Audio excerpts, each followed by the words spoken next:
नमस्कार शेतकरी बंधूंनो, आज आपण ट्रायकोडर्मा एक उत्तम जैवनियंत्रक या विषयावर थोडीशी माहिती जाणून घेणार आहोत. तर आपण सर्वांना ज्ञात आहे की शेतीमध्ये पीक संरक्षणाला अनन्यसाधारण महत्त्व आहे. सद्यस्थितीला आपण रोगांपासून नियंत्रण मिळवण्यासाठी विविध बुरशीनाशकांचा वापर करतो, परंतु सद्यस्थितीत वाजवीपेक्षा जास्त बुरशीनाशके वापरली गेल्यामुळे जमिनीचा पोत आणि पर्यावरणामध्ये ऱ्हास होत आहे. यावर एक उत्तम पर्याय म्हणजे एक जैविक नियंत्रकांचा वापर, आणि ते म्हणजे ट्रायकोडर्मा. ट्रायकोडर्मा हे एक उत्तम जैवनियंत्रक आहे. ट्रायकोडर्मा म्हणजे काय? तर ट्रायकोडर्मा म्हणजे निसर्गतामध्येच मातीमध्ये आढळणारी एक उपयुक्त बुरशी, की ज्या बुरशीमुळे आपल्याला जमिनीतून बियाणांद्वारे आणि पानांवर येणाऱ्या विविध रोगांचा प्रादुर्भाव नियंत्रित करता येतो. म्हणून ट्रायकोडर्मास आपण एक जैवनियंत्रक मानतो. तर ट्रायकोडर्माचे फायदे काय? तर ट्रायकोडर्मा रोग नियंत्रण करते. जमिनीतून पसरणारे, पानांवर येणारे, प्रामुख्याने फ्युझॅरियम, रायझोक्टोनिया, स्क्लेरोशियम यांसारख्या बुरशींमुळे येणारे रोपमर, मूळकूज, खोडकूज, फळकूज, बुंदाकूज यांसारख्या विविध रोगांचे ते नियंत्रण करते. दुसरा फायदा असा आहे की पिकाला वाढीस प्रोत्साहन देणे. यामध्ये ट्रायकोडर्मा बुरशीमुळे पिकांच्या मुळांची वाढ जोमदार होते.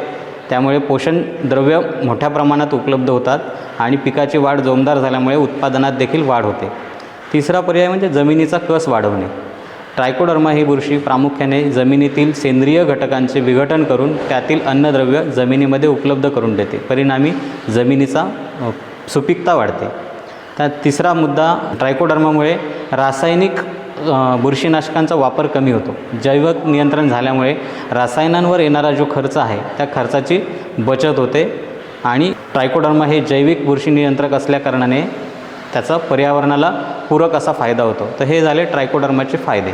यापुढे ट्रायकोडर्माचे रोग नियंत्रण करण्याच्या काही विशिष्ट यंत्रणा आहेत, त्या यंत्रणांचा आपण माहिती घेऊया. यामध्ये प्रामुख्याने पहिली यंत्रणा जी आहे ती म्हणजे प्रत्यक्ष स्पर्धा.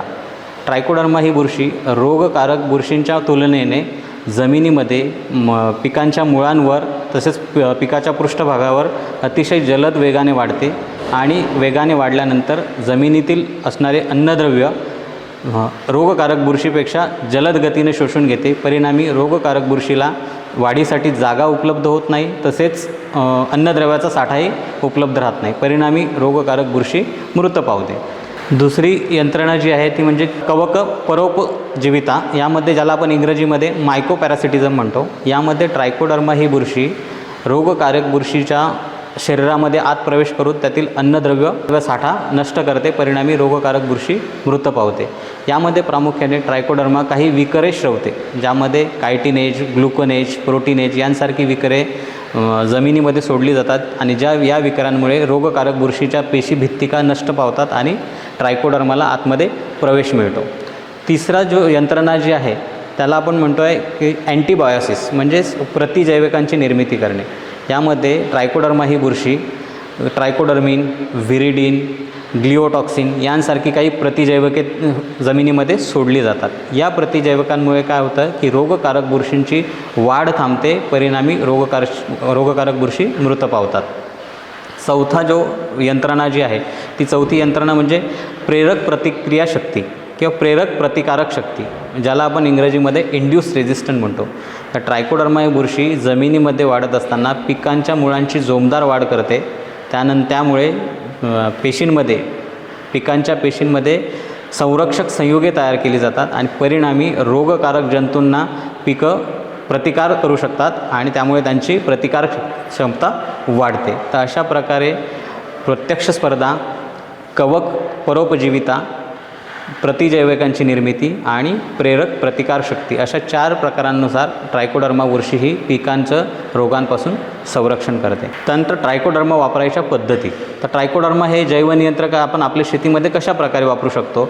तर याच्या प्रामुख्याने 5 पद्धती आहेत, ज्यामध्ये पहिली पद्धत आहे जी म्हणजे बीज प्रक्रिया. तर बीज प्रक्रिया म्हणजे काय? तर बियाणे पेरणीपूर्वी ट्रायकोडर्मा या जैवनियंत्रकाची त्या बीजांना प्रक्रिया करणे. यामध्ये प्रामुख्याने 5 ग्रॅम ट्रायकोडर्माची भुकटी आपण 1 किलो बियाणामध्ये चोळून त्यांना सावलीमध्ये वाळत ठेवून ताबडतोब त्याची पेरणी करावी. दुसरे आहे की शेतात वापर किंवा मातीत मिसळून वापरणे.